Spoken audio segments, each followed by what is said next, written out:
আরজিকর ইস্যুতে পশ্চিমবঙ্গ ছাত্র সমাজের ডাকে মঙ্গলবারের নবান্ন অভিযানে পুলিশি নির্যাতনের অভিযোগ ওঠে। এর প্রতিবাদে বুধবার বিজেপি রাজ্যটিতে 12 ঘণ্টা ধর্মঘটের ডাক দেয়। এদিন সকাল থেকে রাজ্যের বিভিন্ন প্রান্তে ধর্মঘটের প্রভাব পড়তে শুরু করেছে।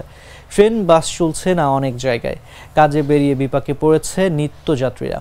মঙ্গলবার এক সংবাদ সম্মেলনে ধর্মঘটের ঘোষণা দেন বিজেপির রাজ্য সভাপতি সুকান্ত মজুমদার।